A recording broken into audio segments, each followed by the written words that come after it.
Hello friends, आज हम managerial economics के अंदर करेंगे nature and scope of managerial economics. Economics का मतलब होता है कि हमारी जो रिसोर्सेज हैं वो बहुत लिमिटेड हैं, लेकिन जो हमारे उन रिसोर्सेज को अब्जॉर्ब करने के एवेन्यूज़ हैं वो बहुत ज़्यादा होते हैं, आपस में compete भी करते हैं।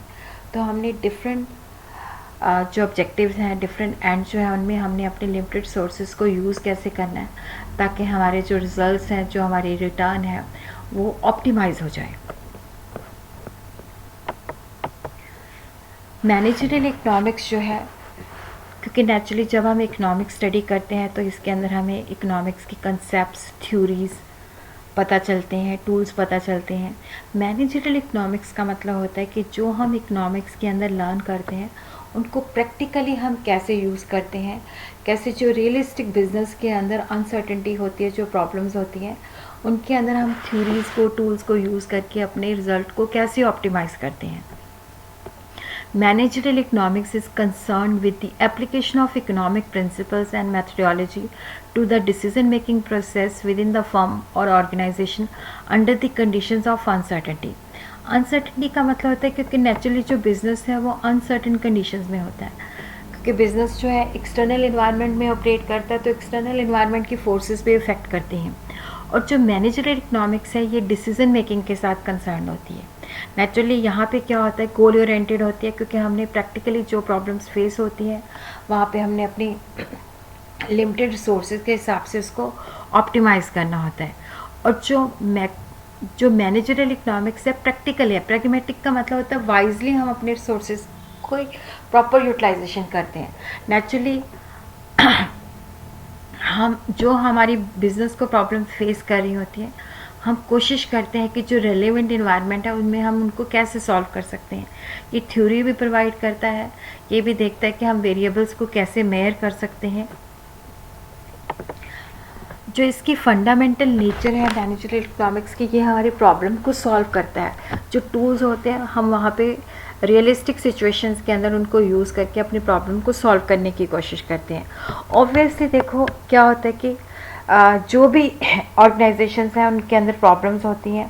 प्रॉब्लम्स इसलिए होती हैं क्योंकि हमारे पास जो चॉइसेस होती हैं वो बड़ी अनलिमिटेड होती हैं, रिसोर्सेज लिमिटेड होते हैं, और लिमिटेड सोर्सेज को हमने अनलिमिटेड चॉइसेस के अंदर कैसे डालना होता है। क्योंकि देखो एक ऑर्गेनाइजेशन है, उसके अंदर बड़ी प्रॉब्लम होती है what to produce, how to produce, for whom to produce. Naturally देखो इकोनॉमिक थ्योरी है, माइक्रो जो है इंडिविजुअल और फर्म की प्रॉब्लम्स के साथ डील करती है, मैक्रो जो है पूरी इकोनॉमी की पिक्चर देती है। डिसीजन साइंस के अंदर जैसे जिसके अंदर मैथमेटिकल टूल्स होते हैं, इकोनोमेट्रिक टूल्स होते हैं, स्टैटिस्टिकल टूल्स होते हैं। मैनेजरियल इकोनॉमिक्स इन सबको यूज़ करके इकोनॉमिक्स की जो थ्योरीज़ है प्लस जो डिसीजन साइंस है उसको यूज़ करके अपने जो प्रॉब्लम्स हैं उनका कैसे हल निकालती है। मैनेजरियल इकोनॉमिक्स जो है इसके अंदर देखो मैक्रो भी यूज़ होती है, माइक्रो भी यूज़ होती है। जो मैनेजरियल इकोनॉमिक्स है इसका जो झुकाव है वो ज़्यादातर ये माइक्रो इकोनॉमिक्स होती है। मैक्रो इकोनॉमिक्स के अंदर क्या होता है कि पूरी इकोनॉमी की पिक्चर हमें क्लियर हो जाती है, क्योंकि नेचुरली इकोनॉमी के अंदर क्या चल रहा है, इकोनॉमी की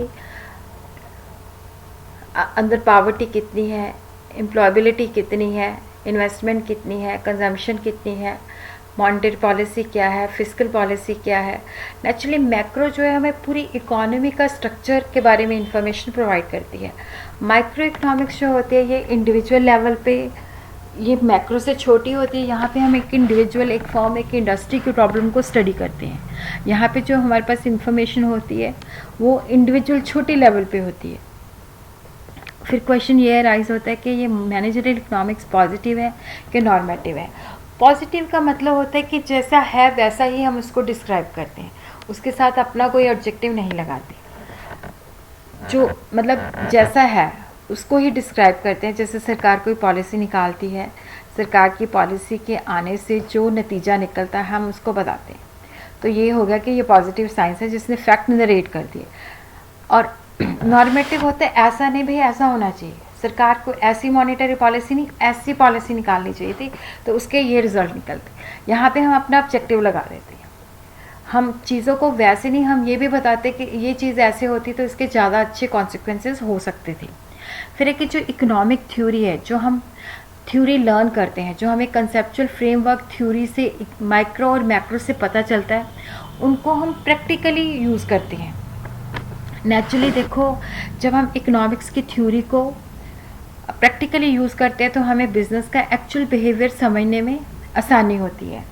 नेचुरली क्या होता है कि देखो, जैसे हमारे पास बहुत सारे वेरिएबल्स होते हैं, जैसे किसी जो प्राइस ऑफ द कमोडिटी है वो कई चीज़ों के ऊपर डिपेंड करती है।